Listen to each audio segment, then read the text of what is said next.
Kerajaan Jambu Lipo, kerajaan tua pertama di tanah Minangkabau.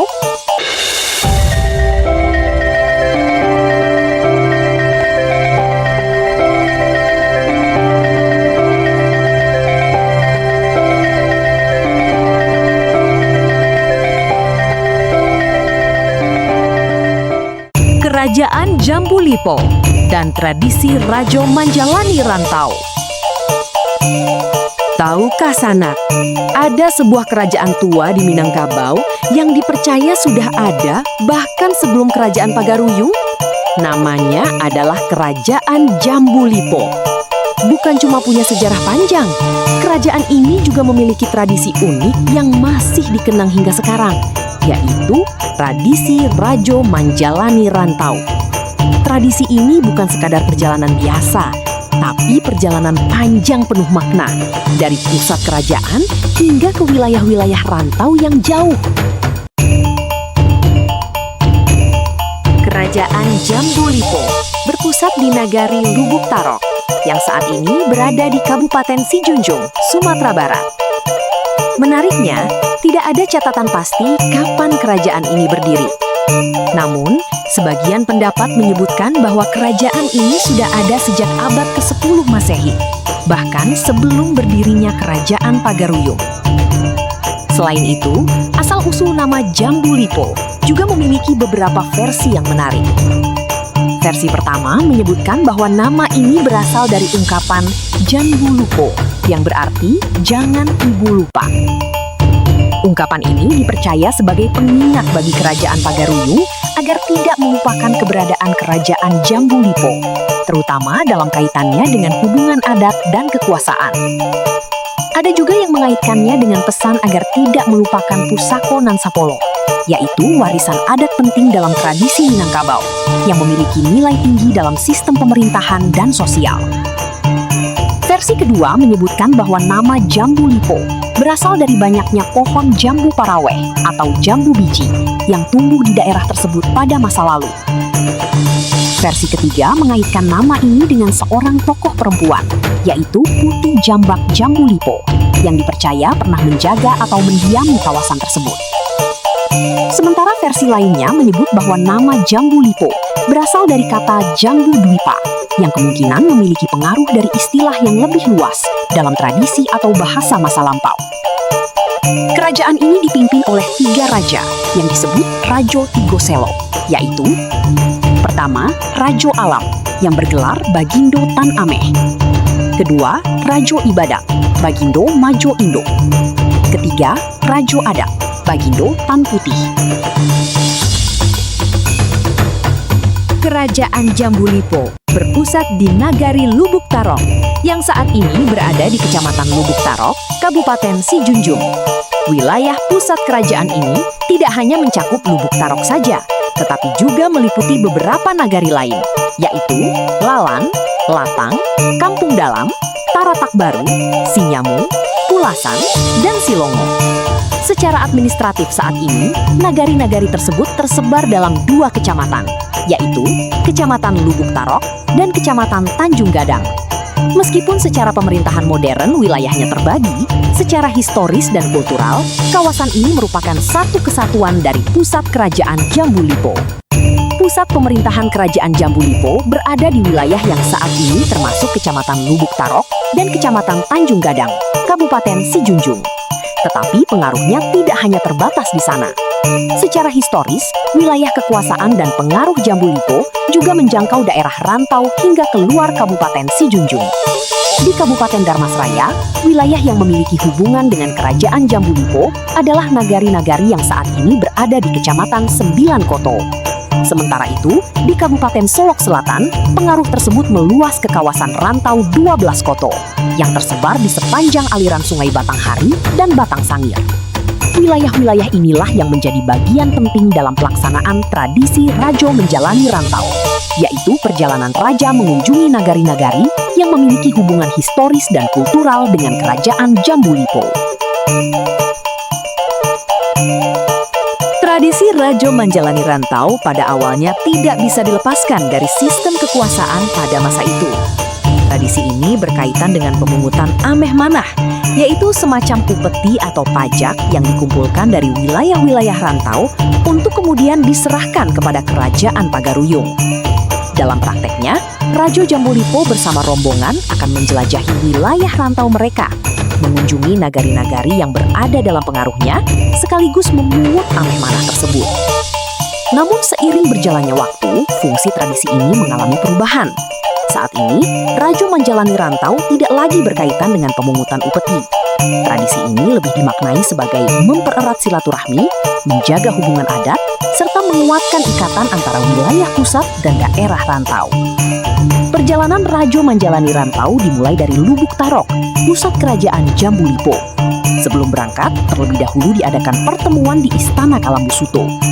Disinilah Rajo Tigoselo sebagai pemimpin kerajaan Jambulipo memberikan izin kepada rombongan untuk melaksanakan tradisi Rajo menjalani rantau.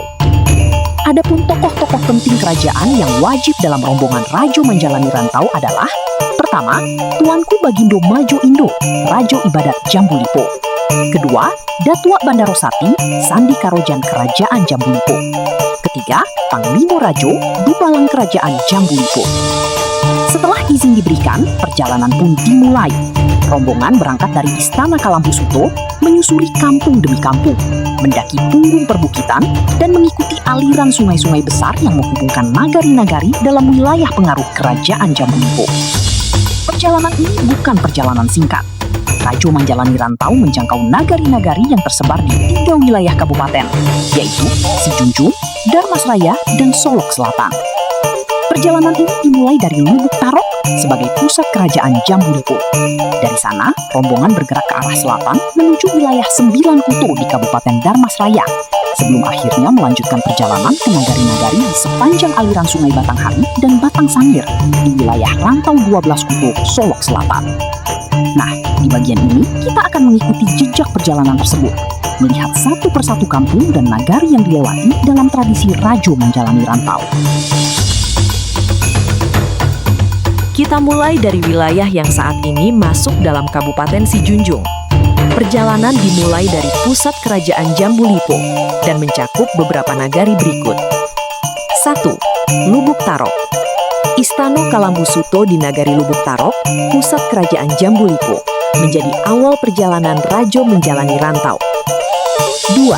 Kampuang Dalam, atau disebut juga Kunci Bunian. Rombongan bergerak menuju Kampuang Dalam, yang kini menjadi nagari hasil pemekaran dari Lubuk Tarok. 3. Buluh Kasok, yang juga disebut Jonjang Tuo. 4. Sungai Kandi, saat ini termasuk dalam wilayah Nagari Pulasan. 5. Lubuak Tolang, kini menjadi bagian dari Nagari Sibakua. 6. Sibakua, disebut juga dengan Jonjang Tonga. 7. Langki, disebut juga Jonjang Bungsu. Nagari-nagari ini saat ini berada dalam 2 kecamatan, yaitu Kecamatan Lubuk Tarok dan Kecamatan Tanjung Gadang. Dari Langki, rombongan melanjutkan perjalanan menyeberangi punggung Bukit Barisan menuju wilayah Kabupaten Darmasraya. Berikut kampung-kampung yang dilewati. 8. Sirawo atau Siraho, kampung pertama di Kabupaten Darmasraya. 9. Lubuk Karak. Kedua wilayah ini saat ini termasuk dalam nagari Lubuk Karak. 10. Pakani. 11. Silago. 12. Bukit Durian Kubangan. 13. Ompang Kuranji. Keempatnya kini berada dalam wilayah nagari Silago. 14. Durian Simpai. 15. Koto Baru Silombiek.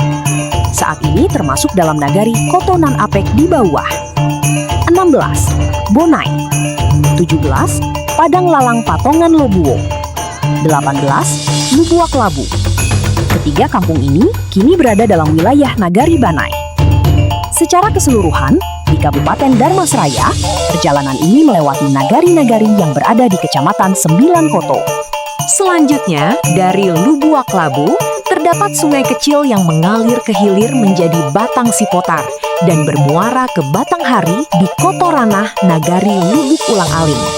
Secara administrasi pemerintahan saat ini, perjalanan Rajo menjalani rantau sudah memasuki wilayah Kabupaten Solok Selatan.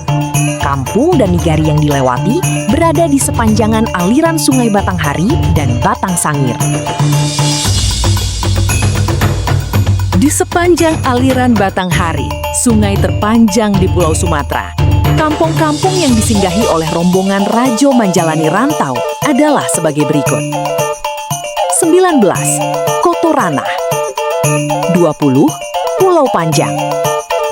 21. Batu Gajah. 22. Tanah Galong. 23. Pulau Karam. 24. Rantau Limau Kapeh. 25. Rantau Limau Sundai. 26. Ombak Kubu. 27. Muaro Sangir Lawik Simpang Tigo. 28. Batu Lawang. 29. Sungai Ponuo. 30. Gasiang, Muaro Lampi. 31. Talontam.